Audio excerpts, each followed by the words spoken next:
Hey, welcome everybody to Martinis with Scott, episode 119. 119 episodes. A show about winning momentum in life and in business. It's been a while since we've had a drink. Welcome. It's good to see you. Thank you.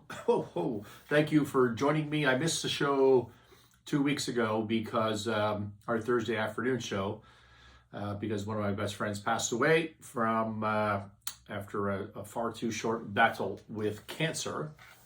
And then last week, I wanted to post for you the employee address at Novani Stainless, which many of you seem to like and give me good feedback on. And so we haven't sat down and had a drink together and mused on the various topics in the last couple of weeks. Feels like forever whenever I miss that, even though I do the daily touch base 15-minute live stream these days on Martinis with Scott. I still miss doing the 1 hour and having a drink with you. In addition to all this stuff on Martinis with Scott channel, I've been pretty active, well, for me, active on the new social app Clubhouse. So for those that you don't know, it's an invitation only because they are, they're trying to manage their server capacity as they grow. It only works on, so it's an invitation only app. It only works on iOS, on Apple phones right now. It is audio only, and so it's like, picture yourself having dinner with 7 or 10 or 20 or 3 friends or even strangers if it's an open room. Just having dinner and having dinner conversation. It's that type of feel to it. Some people treat it like a more of a conference style, like come in and ask me questions, and it's highly moderated and regulated the way that they run their rooms. And it's audio only, and it's on, whatever. There's a million topics on there. It's a very interesting and rapidly growing app. So I've been doing a show, or opening a room, I think that's the better way to describe it, Mondays at 6 p.m. Eastern. And the last Monday, we had a room with 7 moderators. In other words, I organized with 7, including myself, so 6 other people to come into the room and be speakers, and then the listeners come in and you get to invite them up and they get to participate in the conversation should they want to do that. And so we've gone from our 3 that founded this idea, which is me, Rob Fraser of Endure Apparel, who's been on the Martinis with Scott channel. You can go back and look at his interviews and him talking about his entrepreneurial struggles, or journey, better word. He's had many successes at Endure Apparel. And David Cohen, a world-leading lawyer in banking and finance, and in particular in restructuring and solvency. And now we've been bringing in other moderators, try to spice up the room a little bit, get a bigger following, all that sort of stuff. And so one of the guests I had in last, or sort of the moderators that I had in last Monday, was a fellow named Sam Silverstein. So Sam, S-A-M, Silverstein, S-I-L-V-E-R-S-T-E-I-N. And before you all write in, which you will, including my father, and tell me that Silverstein and that I'm an idiot, you're right, I am an idiot, these sorts of things. But I went and listened to Sam's channel and he says Silverstein, so I'm going to go with that. I don't know one way or the other, but I'm going with the fellow who has the name. So Sam Silverstein is founder and CEO of Sam Silverstein Enterprises. Go look up samsilverstein.com.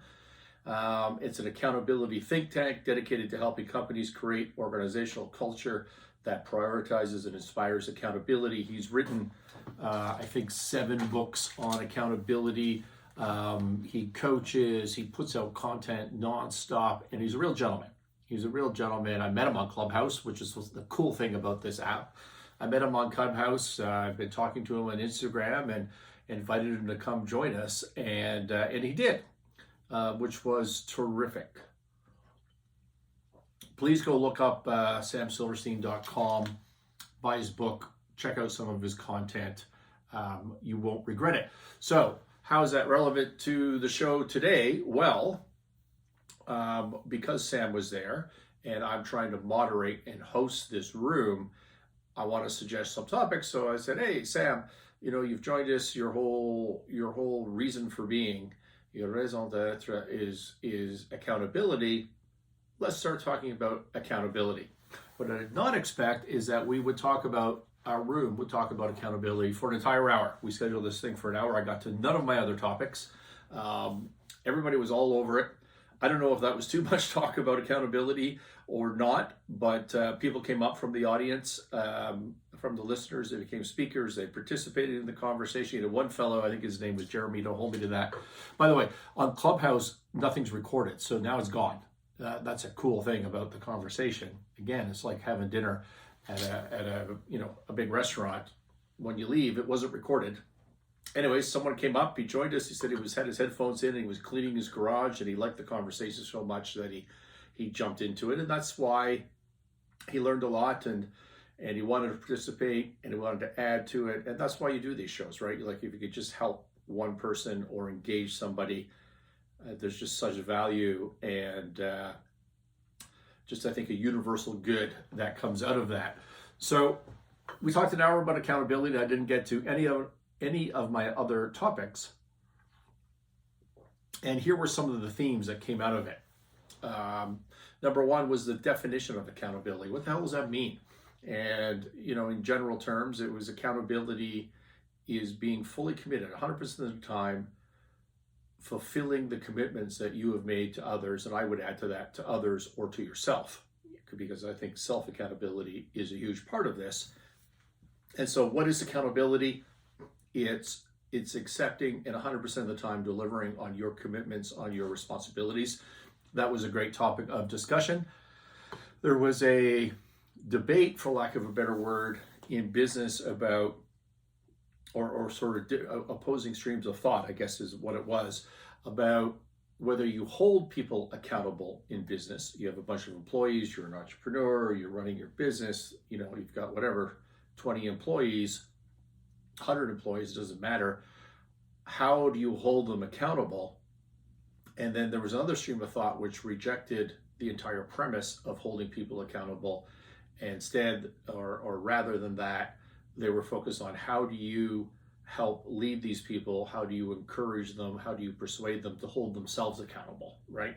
And so I think that is a discussion that's really relevant to me in what I do in my business. And for those of you that don't know, I am a buyer of troubled businesses and then I fix them, or I lend to troubled businesses and then I fix them, or I advise troubled businesses and then I assist to fix them.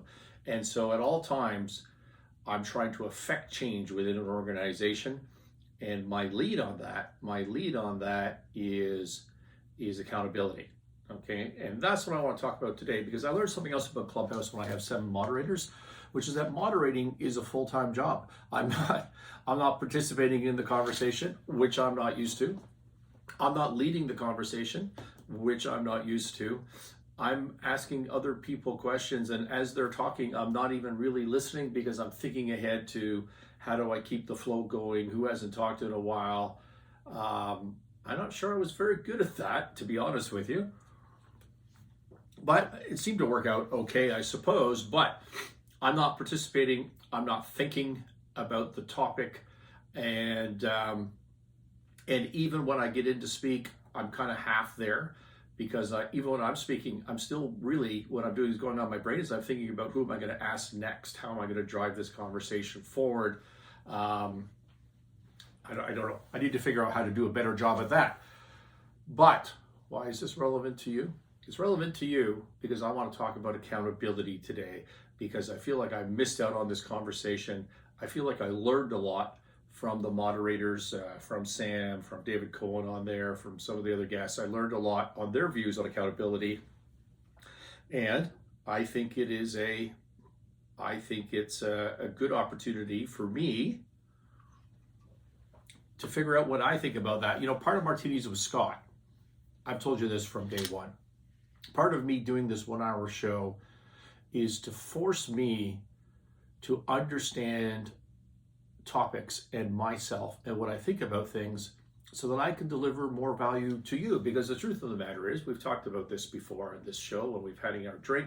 The truth of the matter is that I've just, I've worked my ass off. I've had great success. I've had a bunch of failures, but I've had great success by anyone's standard. and I roll through life, and I never really think about why. Not why I do what I do, but more, I guess more the question is how. Like, why did I choose to do this instead of that, is where I was heading. Like, what is the key? What have I learned?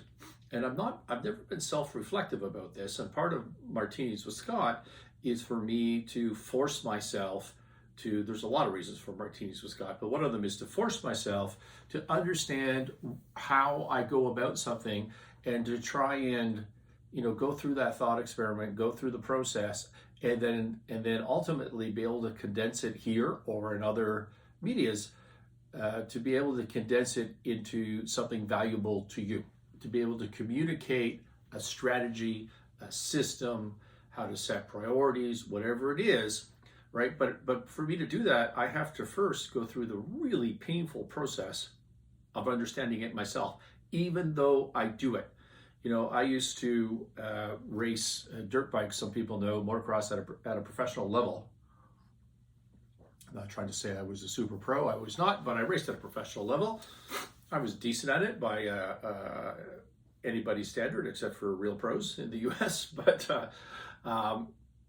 does that mean that I can tell somebody how to ride a dirt bike? I ski just fine, right? I only started skiing when I turned around 45, something like that. So I've been skiing for, let's say, 10 years, 7 to 10 years, somewhere in that range. Could I teach my daughter how to ski? No, I sent her to an instructor, because you can do things in life, but it doesn't mean that you're able to help others do those same things. To do that, you really need to go through a whole self-reflection, understand who you are, how you arrived at those decisions. It's not an easy process. Maybe it is for other people, but it's been a hell of a slog for me. Accountability. This is what I want to talk about today, and it's going to be a bit of a journey where I am figuring it out with you. Accountability, responsibility are a key for me in turning around any business. Doesn't matter if I own it, doesn't matter if I'm advising in it. If you hold, I said there was a theme, there was a discussion on the clubhouse about holding people responsible versus encouraging people to be self-accountable, holding them to be accountable versus encouraging them to be self-accountable. And if you have to hold people accountable, I want to start this off as a premise. If you have to hold people accountable, that's not leadership, right? And I'm going to talk later about people that have big to-do lists for all their key people, and they keep them on a master spreadsheet, and they have management meetings about it, and it's really a frustration of people not doing the job that the owner or the CEO thinks that they ought to be doing. And so they start micromanaging it, and they start to try to hold them accountable and embarrass them in front of their staff. I see this over and over again in troubled companies. I've seen, one sports company, I won't mention the name, offices in Canada, on some islands for tax purposes, in Switzerland, in the EU. And we had a massive screen every day, with 30 faces across it. And we just go through everybody's to-do list and talk about why it wasn't done for hours. For hours a day we would do that, 3-4 hours. Nobody did any work. All you're doing is creating an environment where people don't have any time to do the actual damn work. Instead, they spend the other 3-4 hours or 8 hours of their day figuring out how they can punt the ball just a little bit down the field and come up with their excuses and hide for tomorrow's meeting. That is not leadership. If you're micromanaging, trying to hold people accountable, you're physically trying to, physically or through persuasion or manipulation, I think is the word I'm looking for. If you're trying to hold people accountable that way, that is not leadership, that is tyranny. That's not too strong of a word. And can tyranny work? Can you be successful with tyrannical measures? For sure, for sure. And I'm not above that, by the way. I'm not above it at all, but you need to do it knowingly, and you need to do it for a short period of time, because I'll tell you what tyranny is not, is it's not scalable, okay? At a certain point, an organization gets beyond your ability to micromanage everybody. It's not scalable. It's not sustainable, right? It's not sustainable because, I mean, just think about your kids. Think about anybody. If you were just like on them all the time, do this, do this, do this, they're just going to tune out. They are just going to tune out. It's no different with your employees. It's no different in any relationship you have. If you're on them, that is going to create, it's not sustainable. It's going to create some short-term improvement, but then it's just they're going to tune you out. They're not going to do it. And then it's going to turn into resentment. It's going to turn into resentment. And then if you keep at it, and I see this all the time, and if you read the literature in psychology, you'll learn this as well. People will damage themselves to get back at you. They'll take a hit to themselves personally, in their security, in their self-worth, financially. They'll take a hit to themselves to get revenge on you if they feel like they're in a tyrannical situation. And you see that all the time. You wonder, like, why don't companies succeed? Why do management keep bad people around them? One reason is they created the bad people. They created the bad people, and it's so bad, that culture and that relationship, that the employers are actually sabotaging the operation. See it all the time. I know it's hard to believe, but I see it all the time. Accountability is an unwavering, we defined this before, is just an unwavering commitment, 100% commitment to the accepted responsibility. To the responsibility that you've accepted, you deliver 100% of the time on that responsibility. That is being accountable. That's accountability. If you expect someone else to do it, it's accountability, holding them accountable.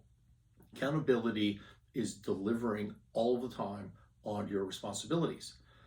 What is a responsibility?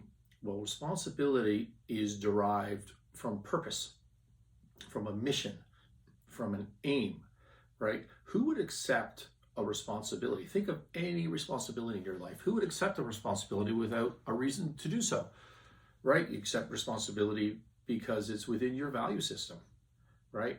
This is right, this is wrong. I'm going to accept the responsibility of doing this, right?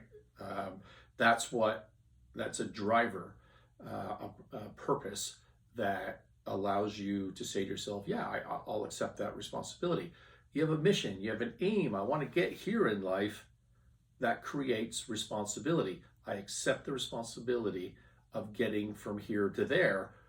Without purpose, there would be no responsibility. Accountability is about delivering on your responsibility. Therefore, you don't have any purpose, you don't have any accountability, right? These three words in my mind, accountability, responsibility, purpose, they're all intertwined. They're all intertwined. And the purpose creates the responsibility. The accountability is delivering on the responsibility. So in that regard, today, through this thought experiment and me getting my thoughts together on martinis with Scott. See, I've had so many martinis, so many sips now, I can't even say the word. I'm going to try and lay out the case for you that the purpose, the reliability, and accountability are all related, as I just said, and that in fact, they are the meaning of life. They are the main ingredients in your personal life. They're main ingredients personally and in business. They're the main ingredient for success, happiness, fulfillment, accountability, responsibility, and purpose. So let's just walk through that, see if I can make the case. And at the end of this, I'm going to tell you how I've applied that in actual cases where I have turned around organizations focusing on exactly these points. To start this off, let's talk about limitations. Limitations, including failures, hits that you take along the way. On Martinis with Scott, we've talked about failure before. The need to embrace failure, the need to learn from your failures, that failure is going to happen to everybody, that you need to use failure as a tool, right? We've had whole episodes on that. You go back and look at it. I'll continue to talk about that as long as I'm providing content. failure, negativity, you need to turn those into tools, and you need to have positivity, right? Today I'm going to go forward, further than that. You don't just have to embrace limitations. You don't just have to embrace failure, which is a form of limitation.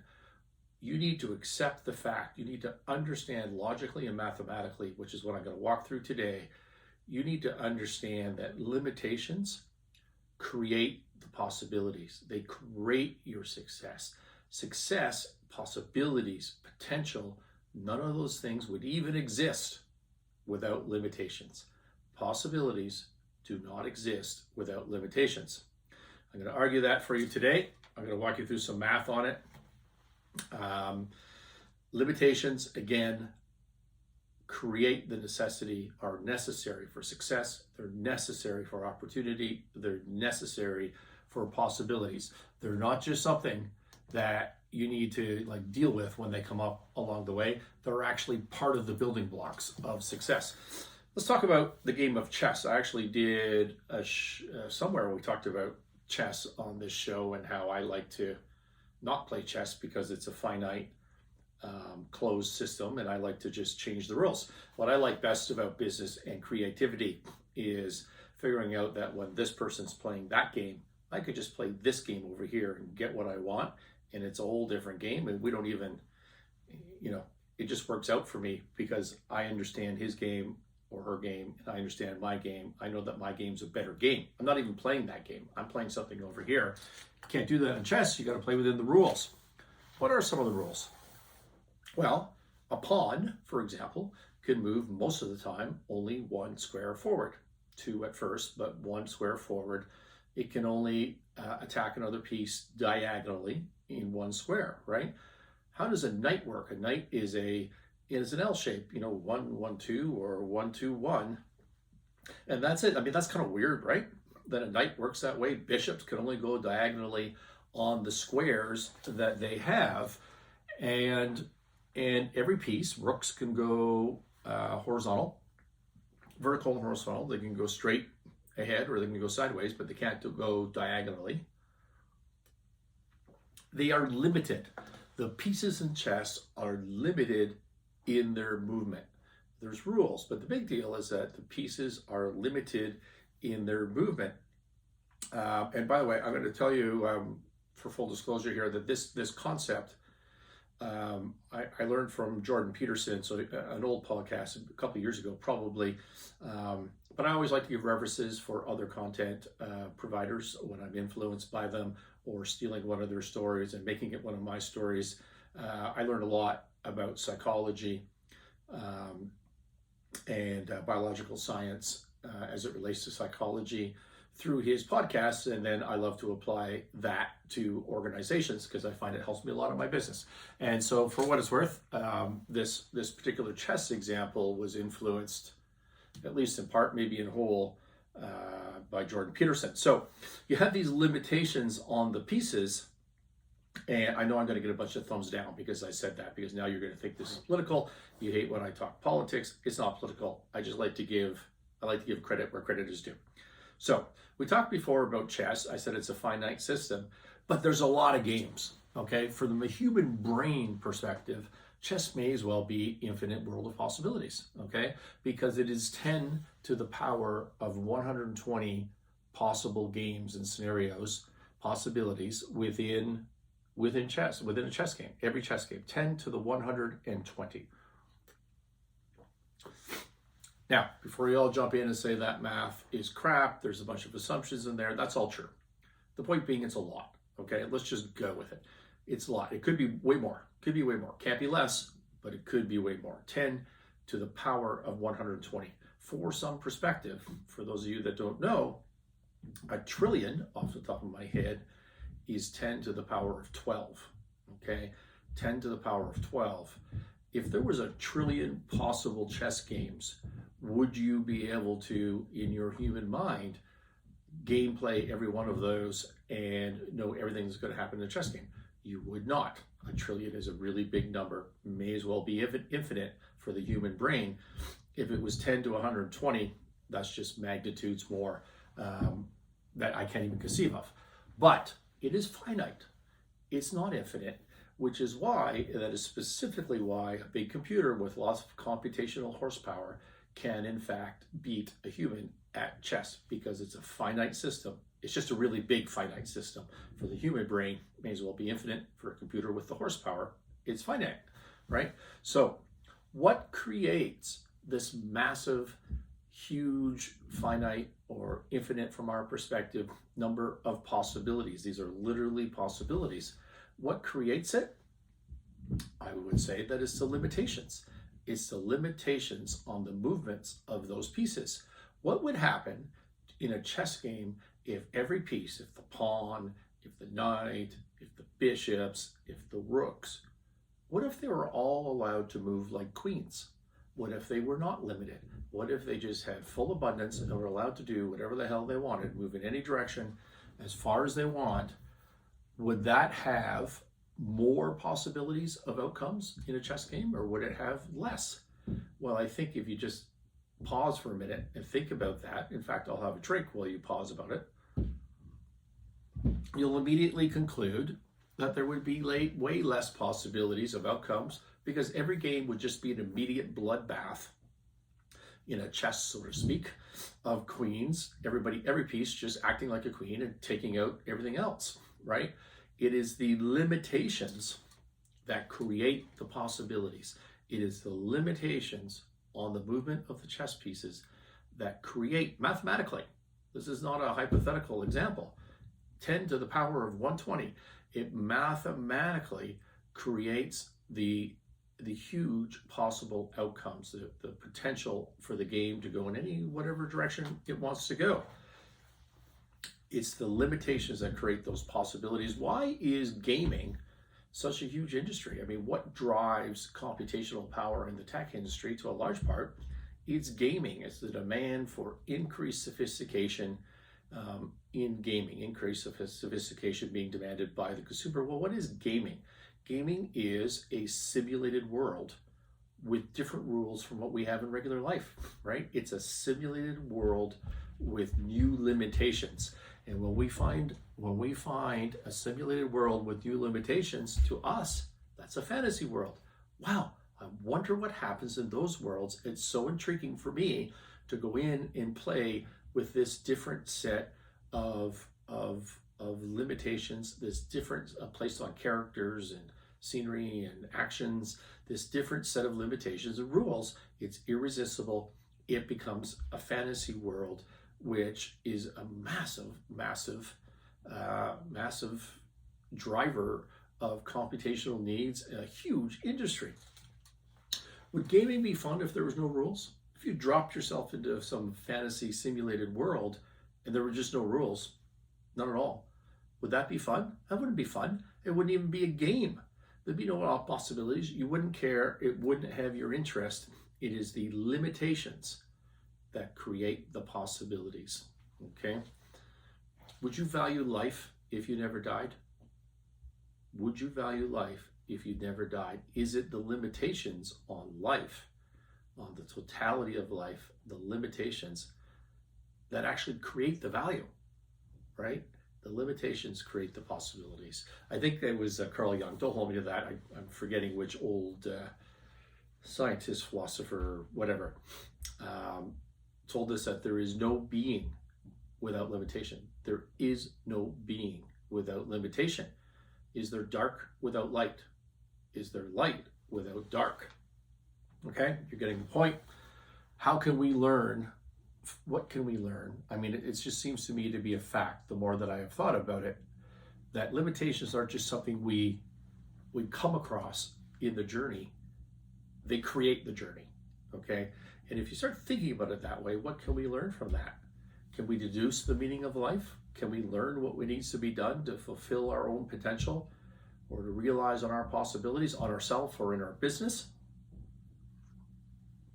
What are limitations anyways? And in the context of chess, limitations are the rules, the restrictions on the movements of the pieces in particular that we've talked about. In other contexts, the dark, light, life, death, it is the absence. Limitations would be the absence of totality, right? You don't have total light, otherwise You need dark. If you had total light, would there really be light? If you had total life, would there be life? Would it be valuable? If there's no value, is it anything at all? Right? So the limitations are the absence of totality in some instances. What are the limitations in your day-to-day business? Well, I would suggest one might be failure. Failure can happen for a number of reasons. Maybe you weren't good enough. There's a limitation. Maybe your counterparty who you're trying to do something with said no, they had other ideas. There's a limitation. Maybe you don't have the money. There's a limitation, right? There's a million different limitations when you start thinking about it in your business that would create failure. Limitations may be the obstacles that you have to overcome, and those obstacles would be the same drivers of the failure, right? Your limitations could be regulation. They could be your own personal value set. There's all sorts of limitations that are external and internal placed on you in your business. And all of these things, limitations, what is the end result of a limitation? Well, it's suffering. It's suffering, and that is the human condition. Limitations and failure create pain. They create sorrow. Doesn't matter if it's for you personally in your life or in your business. They create pain and sorrow, insecurity. They create second guessing. They create negativity, negative thinking, which then spirals into all sorts of other problems that we've talked about before in this show. That's what limitations are, okay? But because there's no being without limitation, there are no possibilities mathematically in reality. Without limitations, you don't have anything. Then the natural condition is that without pain, without sorrow, without insecurity, without second guessing, without negativity, we cannot exist. Is no being. Our business does not exist. Our life does not exist without those things. These are not things that we encounter and need to embrace and think differently about them or ignore them. They are the reason we exist, okay? So what do we need to do about that? Do you need to just embrace your limitations and face up to them? Or do you need to even go stronger and just remind yourself and understand in your core that the failures and the limitations are the path to success? Success doesn't exist without those.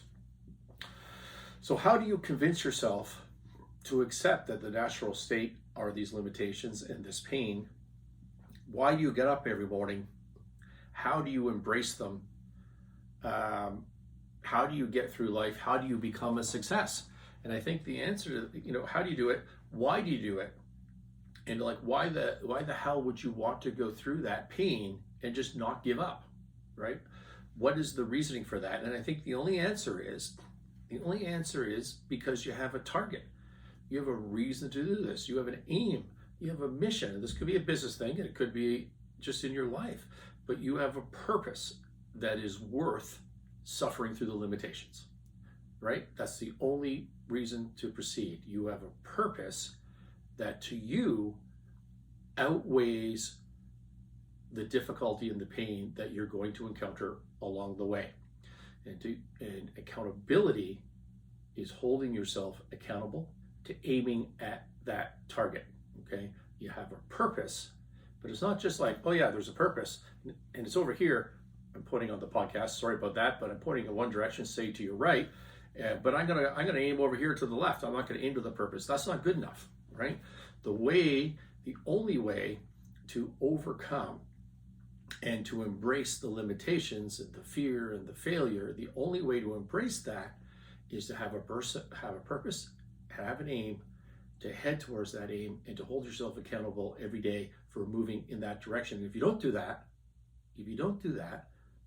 then the pain and the obstacles and the failure are not going to be worth it, okay? And that's the key. It's the key to life. It's the key to success. It's the key to everything, in my view.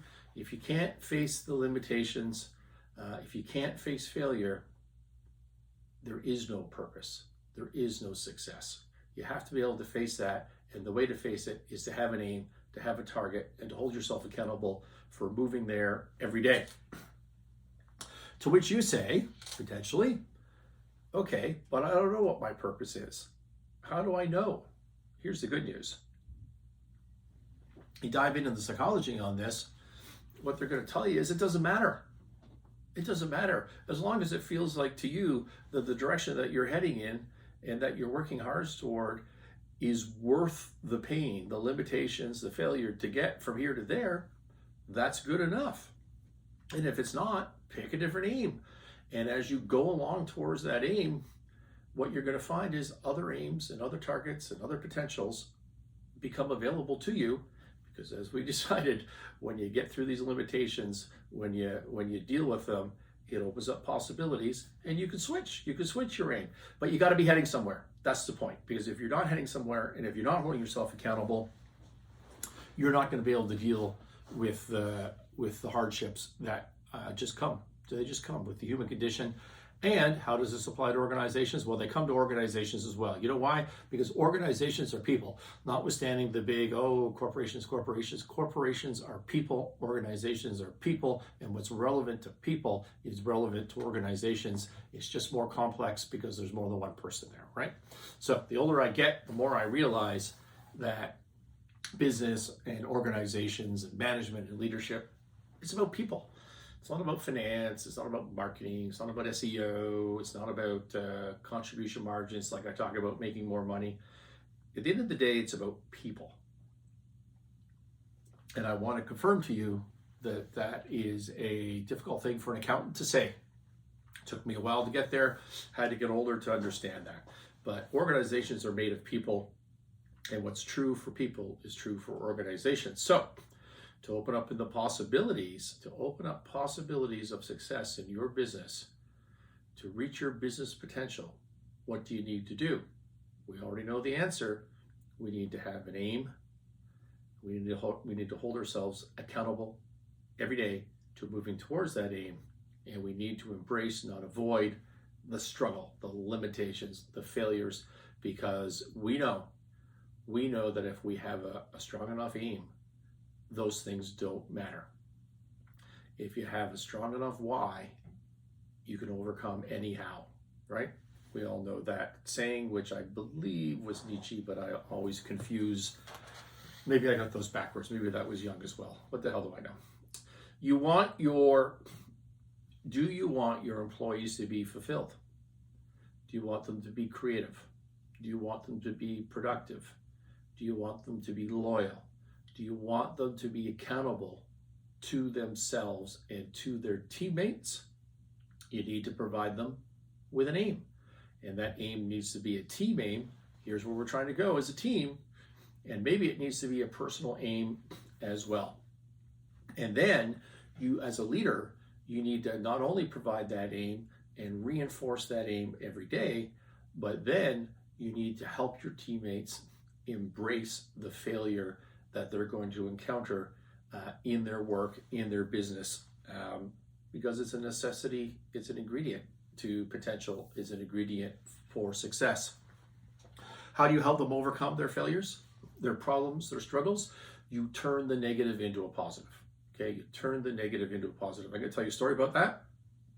Before I do, I just want to, I have a new social media person on my Instagram, and so I'm following people that I didn't think I was following before, like Inc. Magazine and Harvard Business Review.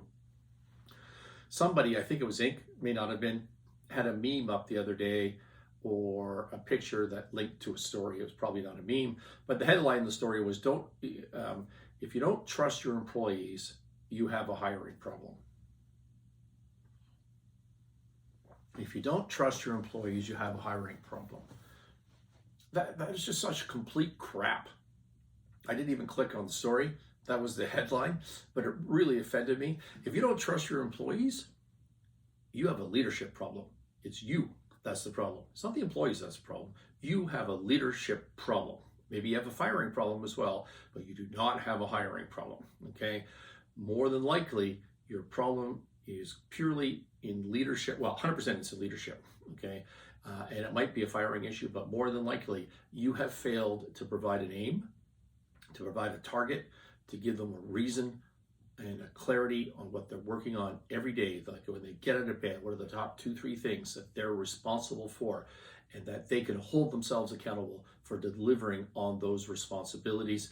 And you have created a culture, more than likely, where if they stumble, if they fail, it's treated as a negative. It's not treated as a positive. How do you treat that as a positive? You say, this is a leadership issue. Let me give you an example. I walked into a food company. I've talked about this on the Martinis with Scott channel before. Good mid-sized business. Lots of employees into the hundreds. Manufacturing or processing food products. So there's a production line. I don't want to talk too much about it. And the wonderful fellow who owned this business, very sophisticated gentleman, had a bunch of money in there, like tens of millions of dollars. He'd bought it 4 years beforehand. Shouldn't have cost very much.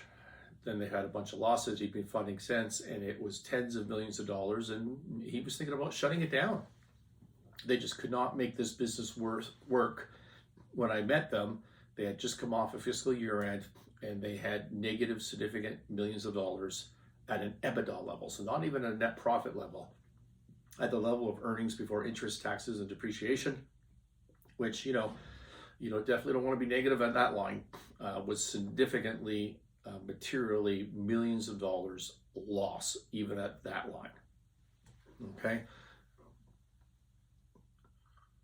My first day when I walked in, when they hired me to help fix this business, I sat down at the senior management meeting, and it was the old spreadsheet, right? They projected on the wall like an 800-line spreadsheet, and it was color-coded, and it said, this has to be done. I remember specifically one of them was, this machine has to be moved over there. It was color-coded. It had a person's name beside it that was responsible for doing that, and then it had like a little Gantt chart, kind of week by week or day by day kind of thing. And then you'd sit there for hours and go through every one of these line items, and everybody would tell you why they didn't get it done. Because they had other priorities. Not priorities, but they had other fires. Because every day people have work to do. And if you're setting for hours a day going through sort of the things that would improve your business and your life that you're not actually doing, well, you're not doing that work. And then the fires build up, and then you leave the meeting, you deal with the fires, and that's the end of your day. Also, you need to think about your excuses for the next day, right? So every day they sit and do this. So I just left the meeting. I was just like 15 minutes, 20 minutes in, I just left. I said, this is not helpful to anything. And I was able to put a stop to it. And I got to understand the business in about a week. And I focused on what I like to focus on. We've talked about it on this channel a lot, which is the habit loop. So if you think about the habit loop at a personal level, what is it? So you've got a trigger, a routine, and a reward. Trigger, routine, reward. Trigger, routine, reward. That is your habit loop. What is a trigger? A trigger for me is Thursday at 4 p.m. or whenever I'm doing this show. I get to sit down. I have to create content for you, which I love doing. And my routine is I get in front of the camera and I have a martini.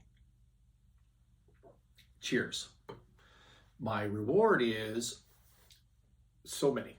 But one of my rewards is I had a nice martini that afternoon, and I get my little sugar rush. I have a calming feeling and all the things that alcohol does for you. Okay. And that ingrains a habit. Trigger, routine, reward.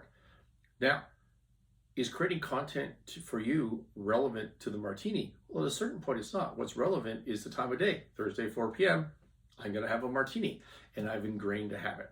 Okay. And I have the trigger, which is the time. I have the routine, which is to have a drink, and my reward is stress relief, has some social interaction because I'm having it with somebody. My martini with somebody, could be with you, could be in reality. I get my sugar rush. I mean, there's all things good that are a reward for me that come out of that, but I've created this habit. Well, this applies to organizations as well, right? When something happens in an organization, when something triggers, it creates a response, a routine. Well, the routine in an organization is how the employees, because an organization is people, it's how they react. It's what the processes are. It's what the procedures are. And they do that because there's a reward. It's the same thing, trigger, routine, reward. As a leader, as a CEO, if you're not writing those processes, and if you're not managing the reward in the way that you want, the people are just going to figure it out on their own, because that's what people do, because our brains are pattern recognition machines. We don't take a bunch of facts and analyze them and come up with the best decision. We work on pattern recognition, which is what a habit is, right? We got a trigger. This is what we do. They didn't tell us what to do, so we just made up what to do, and here's the reward we got. At a troubled company like the food company, what is the routine? You have a manufacturing line, you're supposed to make 1,000 widgets today, and an hour in, the machine breaks or you're shut down for whatever reason. Okay, there's a trigger. What is the routine? Well, the routine in a troubled company is everybody runs to hide, right? They walk around, they look busy, they pick up the clipboard, they do some sweeping, whatever they're going to do. What is the reward? The reward of that behavior is they're not reprimanded, right? Management freaks out. The HR person comes back, starts handing out reprimand slips like she's Oprah. Reprimand for you, right? And you've created a culture where when you have a trigger, something goes wrong, people aren't stepping up to fix it, they're hiding, and the reward in this case is that they are not being reprimanded. So there's the habit loop, there's the refusal to take responsibility, there's the refusal to be accountable to the responsibility that the manager would like them to take, okay? And there's an absence of a mission here. There's an absence of an aim. So what do you do about that? Well, in a turnaround, you want to change that culture. And so I picked on this particular system because you want to get what you would call a keystone habit, something that impacts a large part of the organization. Safety is always a good one, but in this case, I picked the line breaking down. Or more specifically, we didn't produce today the 1,000 widgets that we were scheduled to produce. You were scheduled to produce 1,000. You produced less than that. Could be 999, could be 0. What are the possible reasons that you produce less than you were supposed to produce? Well, think about it. Could be maintenance, right? Could be that the machine broke down. But it could be HR. Could be that the employees didn't show up. We're of a shortage today. We had to invite in some temp labor. Temps don't know what they're doing. They're not familiar with the machine. Something got screwed up. Could be materials handling.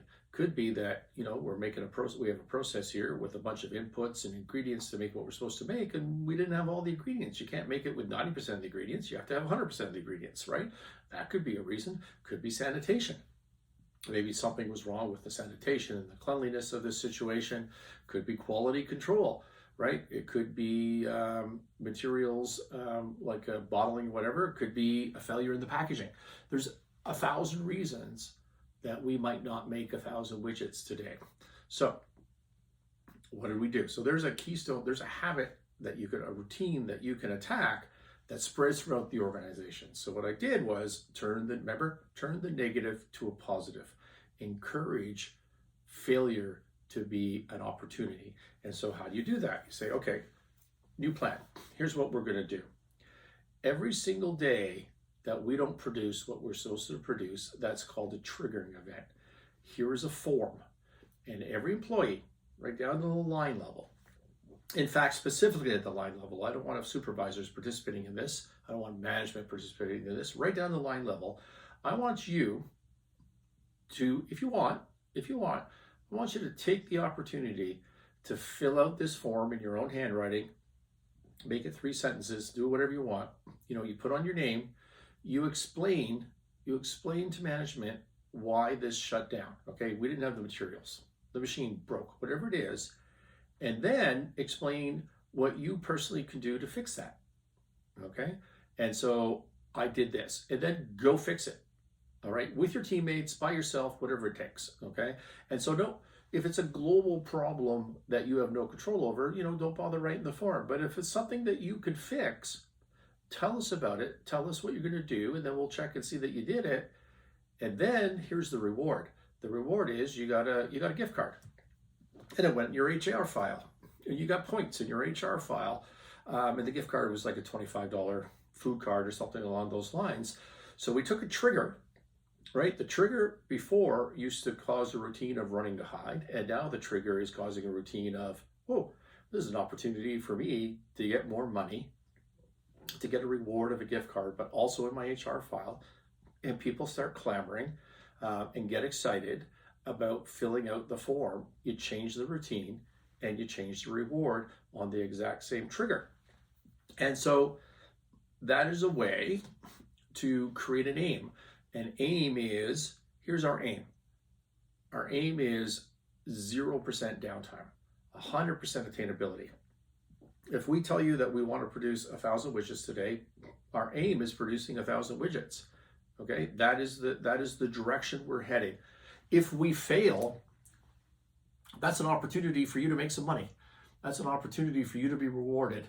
Okay, and instead of an opportunity to be reprimanded. All right, and you change that, you change all of that, and now you're encouraging people, instead of holding them accountable, you're encouraging them to be self-accountable, to embrace failure, to embrace obstacles, to turn the negative into a positive. All right, what happened? What happened is, in about 3 to 5 months, we generated like 1,000, I'm making up the number, 600, 1,000, a huge number of these forms. We accepted lots of them. We handed out lots of gift cards, and we continued to get these forms for months. Did we implement all of those things? No, not even close. It didn't matter. The culture changed like in 3 months. And of the 3 months, it took like 2 months to continually sell this. Like, you guys aren't doing this because they didn't believe you, right? They didn't believe me. But you keep pushing. There's a way it's going to happen. And then they start embracing it. And then they're all over it. And then the teamwork changes. The culture changes. And now it's, how can we, now they're upset if they don't have a trigger. If the machine doesn't shut down, right, now you have to have rewards for being successful. You don't ever want to punish not being successful. But, you know, a micro reward for embracing the negative, coming up with the solution. And my goodness, the things that we learned, I never forget the very first trigger. Well, like the very first day we did this, it shut down because we didn't have enough eggs. I'll disclose how much. We didn't have enough eggs. Well, why didn't we have enough eggs? As well, because the material handlers, we have several lines running. They brought in the eggs, and the person in charge of figuring out whether you had enough ingredients, they both counted the same eggs. So, you know, there weren't enough eggs at the end of the day because this guy thought, you know, they were his eggs and this girl thought they were her eggs. And what's the solution? The solution was to segregate out the positioning, to have a color coding sticker or whatever on the ingredients that are tied to the line. Simple solution. What were the chances of me coming up with that problem as a policy that I should write down and put on my 800 list item spreadsheet? I mean, that was zero, right? These are the type of things that came out. It forced people, it encouraged people to work together, to be accountable, to take responsibility, all in an effort to head towards the aim that was set for them. I hope that was a decent explanation, a thought experiment on my part. Just remember, limitations and failure, negativity, obstacles, these aren't just things that you have to overcome. These actually create success. They create possibility. You can't have one without the other. Turn your negatives to positives, and you've got a real opportunity at success. That's all for today. Thank you for listening. Martinis with Scott. Give a thumbs up. Please subscribe. Hope you have a happy Thursday. Hope you had a great week. We'll talk to you next week, and we'll do our daily touch base for a while longer. Cheers.